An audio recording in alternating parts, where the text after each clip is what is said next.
Hey, welcome back to the channel, man. We're going to be talking about Quavo and Offset, getting into it, man. So make sure you subscribe to the channel, like this video, and comment down below. Let me know where y'all from and who you a fan of. Let's get this thing started, man. So QC try to have the meeting with Quavo and Offset to try to better the situation and meet with all parties and try to let it all, get to the table and figure everything out. But it did not go as planned because the last time Quavo and Offset faced each other, man, they scrapped it out backstage and everything at the Grammys. And so now at the QC meeting, they shouldn't be surprised if the same thing went down. And so that's what's really going on. They thought that these two was just gonna be like, oh, let a week or two pass by and all those emotions are gonna be gone. They don't realize that they've actually been holding back a lot of these feelings for like years, actually, because everybody wants to be the top dog. Everybody wants to be the number one person. So it's been a battle between Offset and Quavo for a long time now on who's going to be the number one person, right?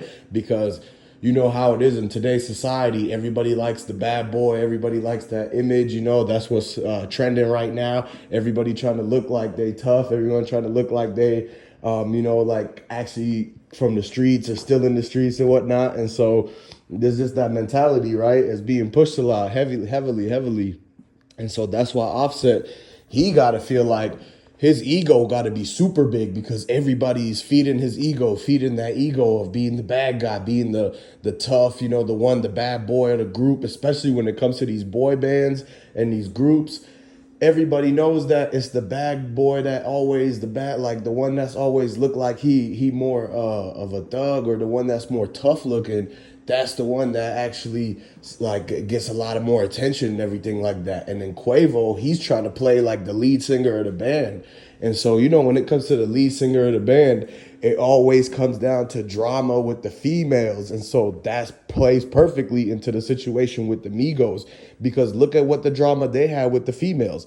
You had the Saweetie situation, which is like literally exactly how it would play out if you was watching like a reality TV show with the boy band, and the lead singer of the band, which is Quavo, has the whole ordeal with Saweetie, a female, and Offset, the bad boy. And it's like you can't write this up. It's perfect scripted things. So that way you will see how, you should have seen this from a mile away. Everybody knew that this was going to happen as soon as they started having these. Because once you see like a rap group having these type of issues, that's when you already know that things are about to fall apart. They done went into the drama full force. They done got distracted by the females. They got distracted by everything. It's like they literally paying attention to everything but the money.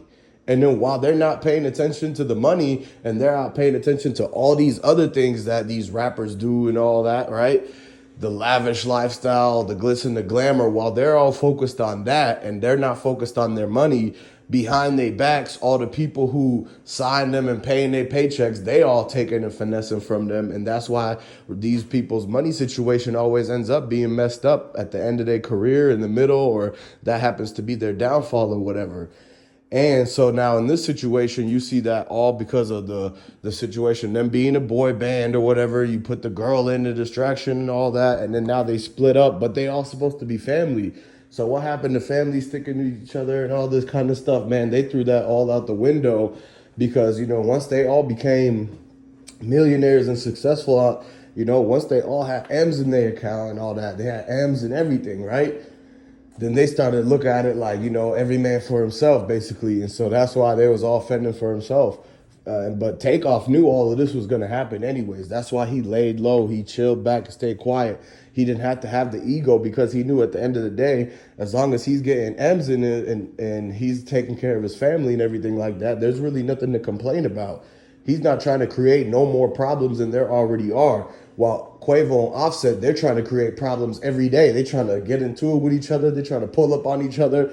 They arguing with Prince Jr., his whole entire family. They arguing with mob ties in Houston. They going to the QC meetings, arguing with them, arguing at the Grammys backstage, doing all sorts of things and like scandalous shenanigans to basically end up back on trending news, back on the report, like, oh, look what they did now. Look what the Migos are doing now. Look what Quavo and Offset got into now.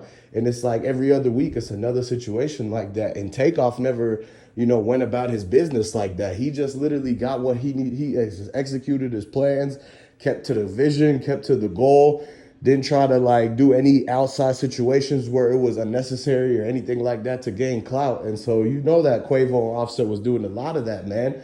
And he didn't have to chase after no type of other things, man. Especially like he didn't have to go chase after Cardi B, he didn't have to go chase after Saweetie. He probably had his own situation going on.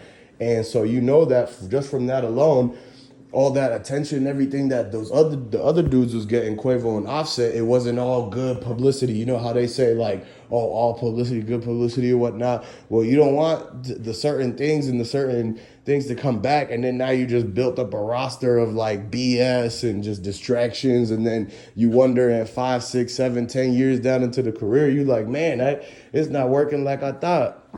Or you have all these speed bumps, all these things in the way. Where obstacles like the situation where Quavo got his chain snatched, you got people like the jprince and them coming at them. They have to go and fix that situation because of the fact that you see Offset now going back and forth with him like they got some type of beef or something to mend on their own. And it's like now everybody's tuning in with this, you know what I mean? Like even Charleston White spoke on the fact that the Prince family went on the Gilly the Kid podcast. Even Lil Boosie spoke on the fact that, jprince and them and the takeoff situation, like all that is really just bubbling and boiling up, and it's going to be turning into some more details that come out. And, basically with all that, it's an ongoing situation. And so what y'all got to understand is that with Quavo and Offset, man, it's like they want all their fans, they just want them to get back together again because they want to see the Migos. And so, but they don't understand that it's basically over with Quavo and Offset. If you ask all of the celebrities, all of the rappers, they're basically saying that they think that the Migos is for sure over with. Just like how Boosie came out on Vlad and he talked about how he thinks that, yeah, definitely after Quavo and Offset fighting like that and how serious it got, and just like the whole temperature of the room and just like the air that it is now, it's definitely not going to be no Migos no more, which lets a lot of people down because, they wanted it to be a happy ending story where they got back together and they did something special and went on a special tour to commemorate Takeoff. But that might be a long, long time before we get that. And you know what? The new owners of QC and stuff, they got the name Migos now. So they might just put a whole different lineup of people. You might get people from a whole nother area, a whole nother country, a whole nother culture, and they might just be the Migos now, and they just gonna keep running with the name and use that flow or something. So before that happens, I hope Quavo and Offset get together and really just like, put everything aside and basically come out, because now it's not about them. It's about the justice for Takeoff. It's about making things right and just getting the memory and the legacy that he left behind and making sure that they uphold that and they stand on that, because that's part of their legacy. So if they don't uphold and stand on that, then there's nothing for people to uphold and stand on for them. You see what I'm saying? It's a two-way street. They gotta do the right thing and basically recognize Takeoff and do the things for him now, so that it's going to, cement their legacy even better. If they don't do nothing for Takeoff, if they don't come together and put something special together, then the Migos is basically just going to be forgotten right at the split.